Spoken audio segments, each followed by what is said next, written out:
Coming up on Network Africa. A day after addressing the nation, President Muhammadu Buhari holds a virtual meeting with some of the country's former leaders. Death toll from Ghana's church collapse rises to 21. Plus,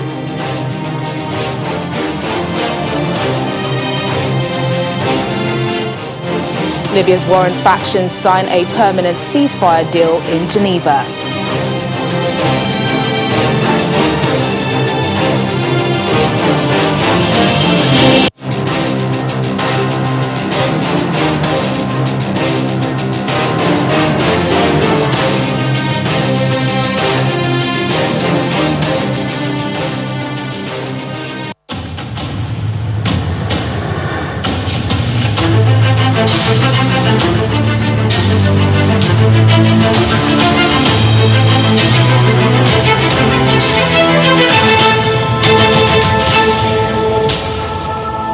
Hello and welcome to the program. I'm Teniola Shobowale. We begin today here in Nigeria with the virtual meeting held by the president with some of the country's former leaders. The meeting comes a day after a national broadcast over recent agitations by youths in the country over police brutality and other national issues.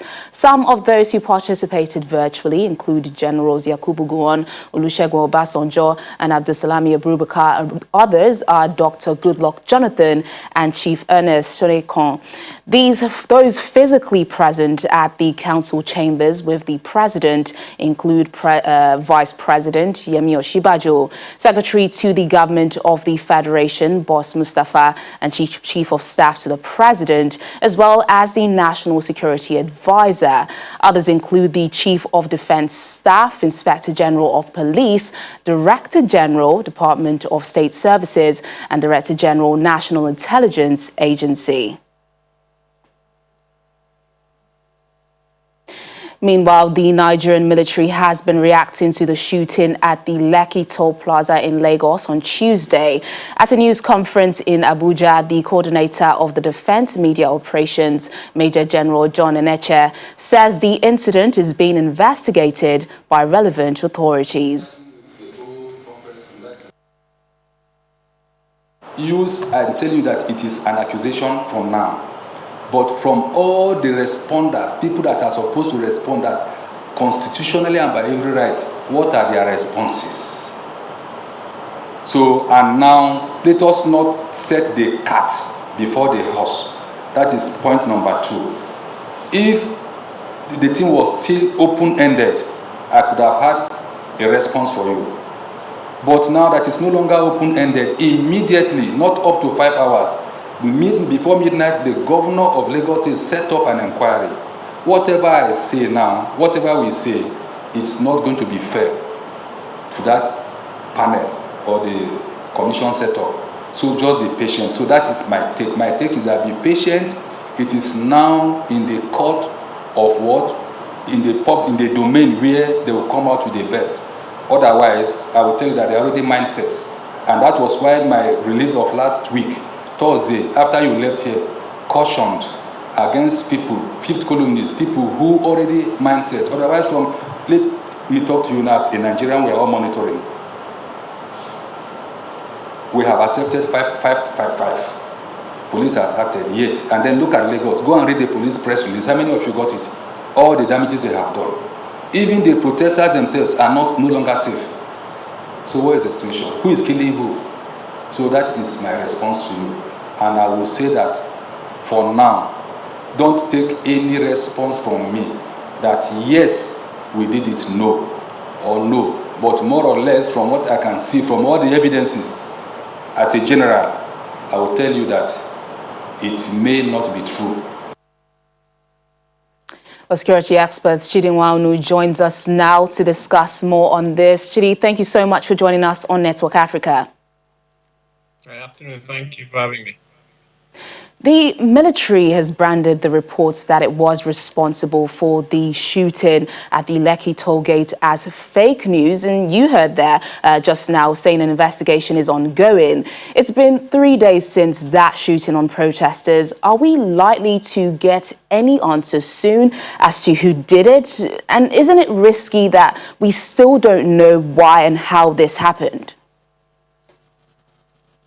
Well, this is one of the maybe central issues in this whole mystery, in that we've been reassured that the CCTV is intact, and you would have thought about that by now. There would have been a preliminary analysis that would have at least been able to give us an indication of who was shooting, whether anybody was shot, and what the protesters' account is accurate.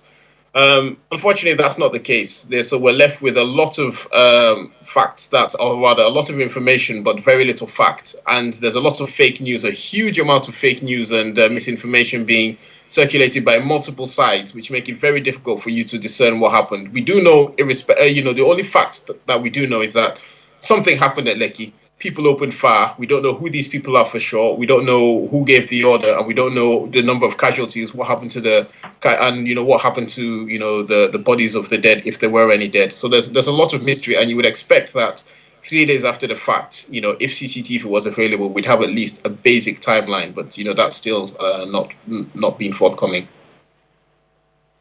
Yeah, so we just wait for investigations then. But taking into account the response to what transpired on Tuesday, what may or may not have transpired on Tuesday, plus the president's speech yesterday, which failed to directly mention the shooting and which many have said sounded like a warning to the protesters, what do you think happens next? Do you think that's enough to restore peace? Well, it's not necessarily. I mean, one speech would not have restored peace. It would have taken, if we think somebody like President Obama, who's a great orator, very empathetic, very articulate, it would have been a struggle for somebody like him to have come and used a single speech to resolve the situation. Now, President Buhari, whatever his faults, whatever his ills, is not the greatest speaker and is not the most empathetic personality. He's a very, stern, old-fashioned kind of taciturn person. So he's not necessarily the kind of person who's going to heal the nation with a speech. So there needs to be a series of concrete measures that, are going to cause people to calm down, number one, and restore faith in the government. And there's a lot of things the government could do. And as I said, one of the key things would be, being very responsive and very transparent with the news. So, they don't need to release the CCTV, but you can start releasing a timeline and saying, we know this happened, that happened, this happened. You can start doing things like, bringing hoodlums, all the hoodlums and the thugs that are being, are running out, arresting them. Police officers who opened fire, and murdered people, without, extrajudicially, arrest them and charge them. Start putting some of these people on trial. This will restore confidence and make people think this is genuine. Other larger scale measures could be, cutting the cost of governance, showing people that the government as well is ready to take, a hit in this, and then diverting some of those funds to education, to health, to security, increasing the cost, the pay for, policemen, improving their conditions. Concrete actions, but it's not going to be a day, it's not going to be a week. This is a long process, and the government needs to demonstrate sincerity, and there has to be some quick wins, some quick impact kind of projects that they undertake really quickly to restore trust. Well, let's focus on the major news now, what's happening now. Ever since some state governors imposed curfews, hoodlums have been taken to the streets, taking advantage, looting and destroying property. How can the authorities rein this in without any more loss of life? Well, this is the issue, and it comes to the centrality of the NSAS process. So, the response, of the government is that to ask us to end SARS, and we've ended SARS, and so we problem solved. But NSAS is just a symptom of a much wider problem, which is the absolutely appalling state of security in Nigeria. We've got full-blown war going on in the northeast and in the northwest. We've got insecurity in the delta. There's not a single part of Nigeria where people are secure from kidnapping or armed robbery. So the entire security architecture is completely, in abeyance and needs to be restored. So right now we've got to break down the law and order. Even at the best of times, the police struggle to police, the cities, the rural areas, the highways. Now, where there's, a general breakdown in law and order, where people feel liberated from their fear, it's much, much harder. And there's no way our police are not trained to use non-kinetic or non-lethal effects. the only response seems to be firing live ammunition. So there will be a lot more deaths before this is resolved. And unfortunately, again, this will just build that cycle of violence and cycle of resentment, for whatever is going to be the next round of these kind of protests. All right, then, security experts, Chidin Waunu, thank you so much for joining us on Network Africa. Thank you for having me. More developments now from the situation in Lagos. The state governor, Babajide Sanwo-Olu, has been going round to inspect the level of damage carried out by hoodlums in the state on Wednesday. Some of the places the governor visited this morning include Ajegunle, the FRSC office in Ojudu, which was set on fire, and the BRT bus station, also in the Ojudu axis. Our correspondent, who's been touring with the governor, gives us an update. So far, the governor has gone to different areas. He's going around Lagos to see what the level of destruction is, to assess the level of destruction of public property and even private property. He's already gone to Ifelodun local government area, then on to Ojodu local government area. He went on to the Lagos Island local government area, which is where we are at the moment, where the Igbo High Court is. If you look behind me, you see that the court building itself is completely burned. We saw footage earlier yesterday where people were looting properties from the court area. The computers, furniture were taken out and all of that. All of that happened around this area. The governor is not done with his tour because from what we understand, he intends to go around Lagos to see and assess for himself all that was damaged in the course of the protests that happened between day before yesterday and yes, that's on Wednesday and Thursday. He wants to see for himself, we were also at the palace of the Oba of Lagos where we saw the wanton destruction that took place there. The cameras are not allowed into certain areas, but we had footage of some areas where cameras were allowed into. It's not a funny experience what we've seen so far, and the mood so far is mixed reactions from different quarters. But the governor has said that he wants to see things for himself, and he's going around to see everything. But I would like to speak to someone here who witnessed what happened here. This was done as a kind of a pure arson, pure crime, pure savagery. It's not part of the protest at all. The protest had ended and criminals took over and started vandalizing things. That's the correct situation of things. We'll have more reactions from the NSAS protests. But in the meantime, in some other news, Kenya has reported a sharp increase in COVID-19 cases, with more than 1,000 people confirmed to have contracted coronavirus on Thursday. This is the highest number of single-day cases to be recorded in the country since the first case was reported on March 13. Critics say the rise in cases is as a result of people not adhering to safety measures in open spaces after President Uhuru Kenyatta relaxed restrictions 3 weeks ago. The Health Ministry is holding talks with the management of about 20 hotels that will be converted into isolation facilities to ease off pressure in hospitals. This comes as some hospitals are said to have started recording a surge in admissions. Kenya has so far confirmed over 47,200 coronavirus cases with 870 deaths. Away from the COVID-19 pandemic, the death toll from Ghana's church collapse has risen to 21 after rescue services personnel retrieved more bodies from the rubble.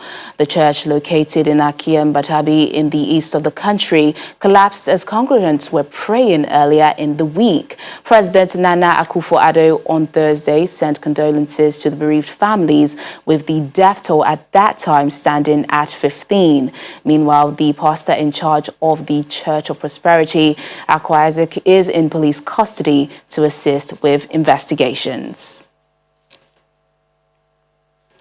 Libya's warring factions have signed an agreement on a permanent ceasefire at the end of their talks in Geneva. The United Nations acting special envoy for Libya, Stephanie Williams, described the accord as a crucial sign of hope for the Libyan people.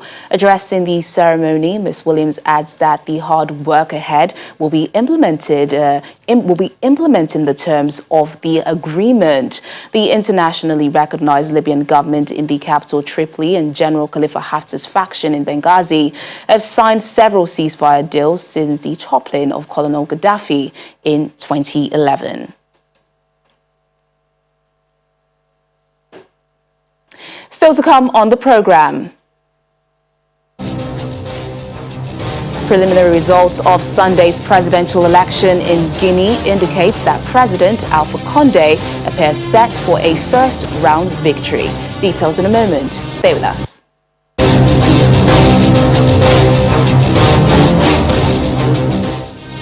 Thanks for staying with us. To some electoral matters now. Preliminary results of Sunday's presidential election in Guinea indicate that the president, Alpha Condé, appears set for a first-round victory. The Election Commission released fresh results late on Thursday, which showed the 82-year-old president to be the clear leader in the race. Reports say he has a lead of 1.2 million votes, with 37 of 38 electoral districts counted. But the main opposition candidate, Dalien Diallo, has complained of large-scale fraud and has declared himself the winner. There has been widespread violence in Guinea since the election and after President Condé's controversial decision earlier this year to seek a third term, which required a change to the constitution.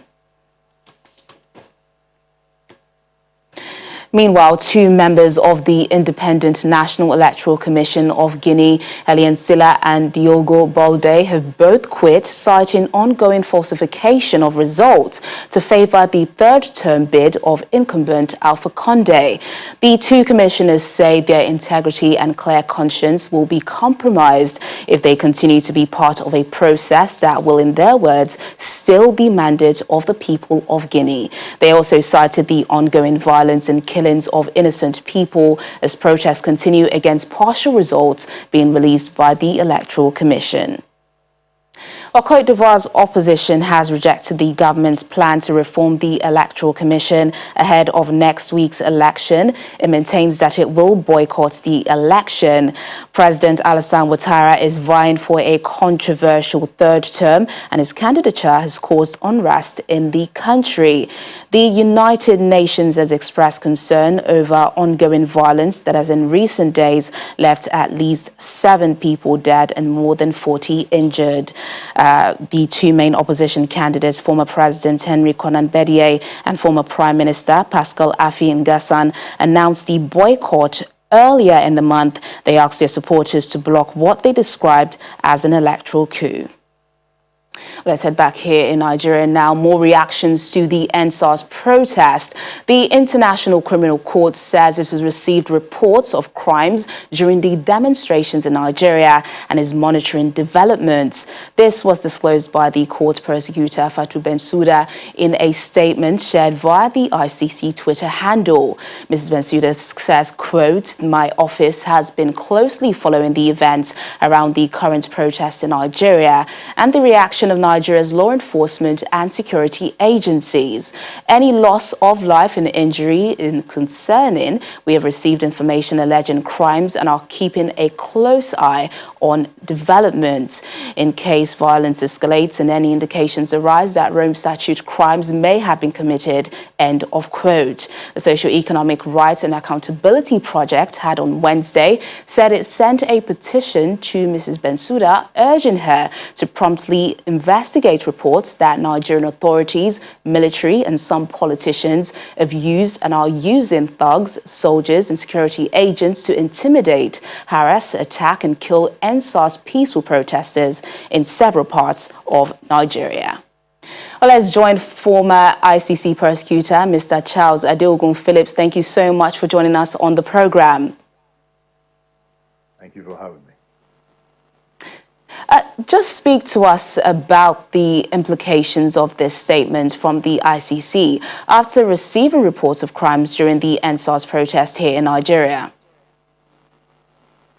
Well, the first point that has to be made is that the unique feature of the International Criminal Court is that it is in fact designed to complement the work of domestic courts and not override them. So the jurisdiction of the ICC is only triggered when a state party, in this case Nigeria, is genuinely unable or unwilling to investigate and prosecute crimes committed under the Rome Statute by members of its citizens, its own citizenry, or within its own territory. So that is what triggers the jurisdiction of the ICC. It's not automatic that the jurisdiction of the ICC is triggered. And that's what we call the admissibility challenge. The challenge, of course, to Serap's petition by Nigeria would be, you haven't given us a chance to try to investigate and prosecute these crimes ourselves. But right now, we've had conflicting reports as to whether people died at the Lekki Toll shooting, but Amnesty International says at least 12 people were killed on Tuesday in Lekki and Alausa, with several others injured. With this petition by Serap filed, what can we expect? What constitutes as a crime that would lead to a case by the ICC? Well, the starting point has to be the establishment of an independent, credible, and internationally acceptable commission of inquiry, whose mandate, obviously, has to be to ascertain who the perpetrators of these crimes were, under whose command they were acting, and to recommend an appropriate forum to make those responsible accountable for their crimes. That has to be the starting point. There is no useful purpose served in speculation as to the number of casualties or whether or not there were casualties at all. We've seen snippets of this on the social media, and that is prima facie evidence of the involvement of the Nigerian military. The governor of Lagos State has alluded to their involvement, but we need to have some formal, internationally recognized and credible system where we can hold people to account and establish the facts as they occurred. That is basically what is needed at this stage, whether at the local level or at the international level. All right, then, Mr. Charles Adogun Phillips, former ICC prosecutor, thank you so much for speaking to us on Network Africa. Thank you for having me.